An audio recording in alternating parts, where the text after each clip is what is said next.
vittuun turhaa sijoittaa tällaiseen p***kaan. Hyvä on sitten. Ei tarvii, onneksi. Niin, ei ole pakko. Ei ole pakko. Kukaan ei nyt pakota. Moi! Me ollaan Merin kanssa tehty lyhyt videoita jonkun aikaa Nordnetin eri somekanaviin, ja nyt me tultiin tänne kamera eteen lukee kommenttikenttiä, että mitä sinne oikein tupsahdellut. Siellä on varmaan kaiken näköistä kommenttia, niin eiköhän lähdetä suoraan liikkeelle. Sä saatat tunnistaa Merin tämmöistä videosta, kun näin rikkaat sijoittavat. Ja lähdetään tänne suuren suosion saavuttaneen videon kimppuun heti ensi alkuun. Ja täällä on aika paljon tämmöisiä niin köyhäkommentteja tullut, kun oli kyse rikkaista. Mutta kysehän oli siis siitä, että näin Nordnetin rikkaimmat asiakkaat sijoittavat. Eli jos sulla on, oliko se vähintään 200 tonnia varallisuutta, niin sä pääset private banking asiakkaaksi. Niin miten heillä salkkuallokaatiot on ylipäätään mennyt? Jaa, täällä on joku näköjään kysynyt, että miksi rikkaat sijoittaa just näihin osakkeisiin, niin voitaisiin ehkä päätellä, että näähän on tämmöisiä firmoja, jotka on tunnettuja niiden hyvästä osingonmaksukyvystä. Eli täällä on esimerkiksi Nokia-renkaita, Metsäboard, Huhtamäki, Sampo ja Nordea. Eikö oikein? Joo, ne oli just ne. Joo, niin varmastikin sillä saattaa olla osuutta tähän asiaan, mutta mehän ei voida sitä ihan täysin tietää. Miksi näitä videoita tulee köyhille? No, jos sä ajattelee vaikka niin päin, että kun sä rupeat sijoittaa, niin susta tulee mahdollisesti jopa varakkaampi. Eiks niin? Ootko ihan tosissasi tästä, mitä mainostat? En mainosta mitään. Kerron, että mihin Nordnetin private banking asiakkaat sijoittaa. Okei, otetaan sitten täältä seuraava video, jossa Tuomas yrittää selittää, että mitä virheitä ei kannata tehdä, kun aloittaa sijoittamisen. Tänne on tullut, että sijoittaminenhan on isoin huijaus ikinä.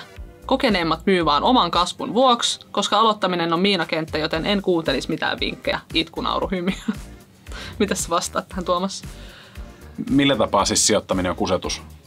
Mä haluaisin tietää sen, koska mä oon sijoittanut jo pitkään ja mä en ole vielä huomannut taas kusetus, niin mä haluaisin itse tietää, että jos mua kusetetaan tästä. Niin, totta muuten. Kerro meille. Mut sit jos ihan tosissaan ollaan, niin siis jenkkimarkkinahan on tuottanut noin viimeisen 200 vuoden aikana keskimäärin se 7% vuodessa. Niin sehän ei tarkoita sitä, että se joka vuosi tuottaisi se 7%, vaan siellä on välillä huonoja vuosia, välillä todella hyviä vuosia, mutta se keskimääräinen tuotto, mikä tulee siltä pitkältä ajalta, on noin 7%. Se on vaan matemaattinen fakta ja sitä on vaikea lähteä kiistämään. Big brain time. Ja sitten joku on täällä kysellyt, että miten se toimii veron kanssa, varmaan, että miten verotus toimii. Niin, Nordnethan raportoi verottajalle kaiken, ihan kaiken. Sun ei tarvitse tehdä yhtään mitään, paitsi ehkä tarkistaa, että mitä sinne on raportoitu. Se on hyvä tarkistaa, niin. Koska loppujen lopuksi, niin itsehän tein tässä just keväällä veroilmoituksen, niin siellä oli oikeastaan kaikki jo ihan niin kuin klar. Ei tarvinnut tehdä mitään muutoksia, mutta mä vaan tarkistin, että kaikki vaan täsmäsi siellä viivan alla ja kaikki oli hyvin.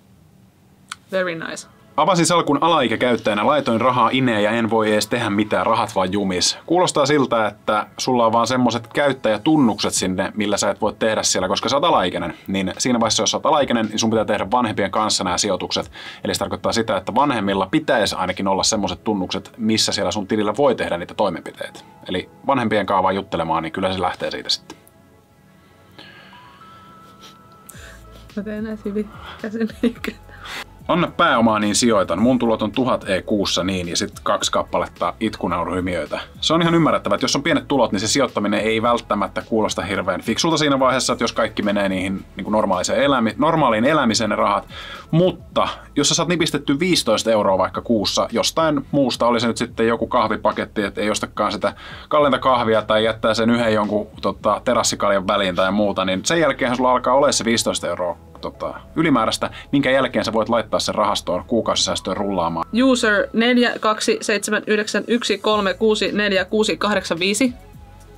on tänne kommentoinut, että mulla on tuolla pari hunttia rahaa, mutta en edes tajua tosta hommasta mitään, niin laitoin vaan rahoja jonnekin. Tää ei ehkä ole se ihan paras keino sijoittaa, että ei tiedä mitä tekee, niin ehkä me kuitenkin suositeltaisiin, että otat vähän selvää, että tavallaan mikä on se sun oma sijoitusstrategia, sijoitussuunnitelma, mitä sä tavoittelet, paljon sä oot valmis ottaa riskiä ja sit vasta lähdet liikenteeseen, ettei käy hassusti. Ja kaikista tärkein, muista hajauttaa, älä laita niitä kaikkia munia samaan koriin.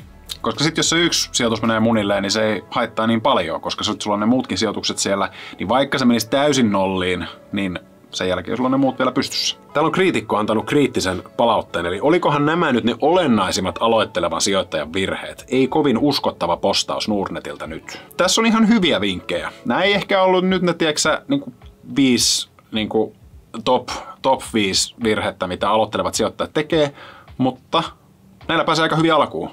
Otaksun. Niillä virheillä, kun teet nämä virheet. Niin, pääset hyvin alkuun. Niin, just näin. No mutta toi on itse asiassa hyvä, koska kyllähän niitä virheitä pitää tehdä. Joo, siis virheitä. Todellakin, virheistä oppii. Et mieluummin aloittaa, tekee muutama virheen, niin sen jälkeen tajuaa, että hei, ei enää tätä kautta, vaan sen jälkeen niin lähtee paremmin se homma rullaamaan. Jep. Ja tuossa on semmosia tyypillisimpiä virheitä. Ei kaikki tee niitä samoja virheitä välttämättä. Joo, kyllä, just näin. Hyvä lisäys. Muut vinkit oli ihan asiaa, mutta viimeinen oli sitten markkinointia. Eikö nämä kaikki videot ole markkinointia? Sitten seuraavan videon pariin. Tässä Meri leijuvan pään ominaisuudessa hoitaa ja näyttää vähän, että miten tuolla meidän palvelussa tapahtuu.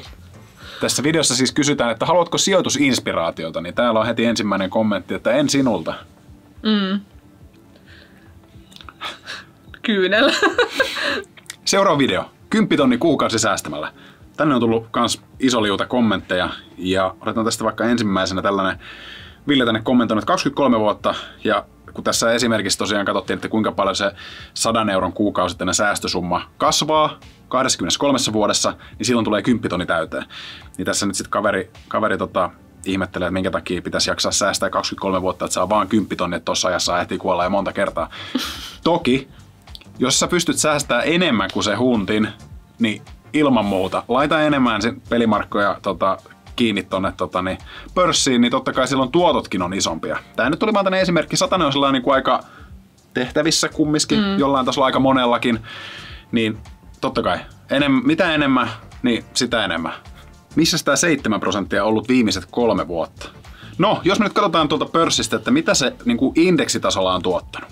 Eli jos otetaan vaikka semmonen esimerkki, että sä oot just aloittanut sijoittaa ennen koronadroppia, eli ollaan oltu huipulla, korona iskikin ja sen jälkeen pörssit tuli kovaa alas, ja sä olisit jaksanut pitää nämä sijoitukset siitä lähtien, niin sieltä koronahuipusta tähän päivään SP500-indeksi, jossa on 500 isoa jenkkiyhtiötä, niin se on tuottanut melkein 22%. Eli tässä on vähän pidempi ajanjakso kuin se 3 vuotta, mitä kysyit, mutta pointti varmaan tulee selväksi. Eli jos siellä pörssissä jaksaa vaan pysyä tarpeeksi pitkään, niin pitkässä juoksussa osakkeilla on tapana tuottaa. Eiks niin? Just niin. Joo, on vastuullinen daami kertomassa. Ihan ensiksi pitäisi tietää, että mihin sen ihmisen olisi järkevä sijoittaa. Kyllä mä pidän itteen ihan vastuullisena, kiitos. Mennään seuraavaan videoon. Eli nyt olisi vuorossa tämmöiset osinkovideot, joissa Tuomas kertoo meille vähän osinkoasiaa. Pitikö mun lukea nyt niinku kommentti täältä?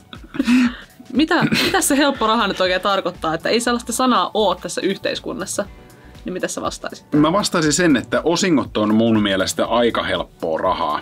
Eli jos sä oot sijoittanut johonkin osakkeeseen, josta sä saat osinkoa, niin en mä kyllä niinku hirveästi helpompaa tapaa keksi saada rahaa. Ei sillä osingolla mitään tee, jos osakkeen arvo ei nouse sen jakamisen jälkeen. Tiedätte itsekin, ja tämmöisellä tyylillä ei videota pitäisi tehdä. No siis jos vaikka se osakkeen arvo pysyisi niinku ihan flättinä, hamaan tappiin asti, ja sä silti saisit aina sen, sanotaan nyt vaikka 4% osinkotuottoa vuoden jälkeen, joka vuosi vaan kilahtaa se 4% sille sun omistukselle, niin kyllähän se tuottaa. Sähän teet koko ajan kassavirtaa siinä, eli se ei niin kuin sinänsä, se osakkeen arvon vaihtelu ei tämmöisessä osinkosijoittamisessa ole ihan niin justiinsa, koska sä haluat nimenomaan vaan sitä kassavirtaa, mitä se yhtiö sulle maksaa. Eiks vaan? Jälleen kerran big brain time. Täällä on vielä jotain peitettyjä kommentteja, mutta niitä me ei haluta katsoa. Hei, halutaan katsoa. Tulee paha mieli. Peitettyjä kommentteja. Hei, vitsi, katsotaan, mä haluan nähdä ne. Missä se on? Ei se ollut kuin yksi. Peitetyt kommentit ovat... Opettakaa puhuminen. Se just. Aha, no tää oli aika leem. Sitten toisessa osinkovideossa oli ihan hyvä, tai hyviäkin kommentteja. Eli joskus kuulee, että kannattaa ostaa aluksi yhtä osaketta ja sitten myöhemmin useampaa. Mitä sä siihen sanoisit? Niin, no mä sanoisin, että se vähän riippuu siitä, että mihin sä sen, niin kun, tai mikä se on se yksi kohde ja kuinka paljon sä oikeastaan sijoitat. Eli jos sulla on vaikka se, sanotaan nyt 15 € kuukaudessa laittaa sivuun, niin silloin kannattaa ehkä laittaa se mieluummin johonkin kuluttomaan rahastoon, kuten Nordnet-indeksirahasto Suomi ESG:hen, jolloin ne kulut ei vie liian suurta osuutta siitä sijoitetusta pääomasta.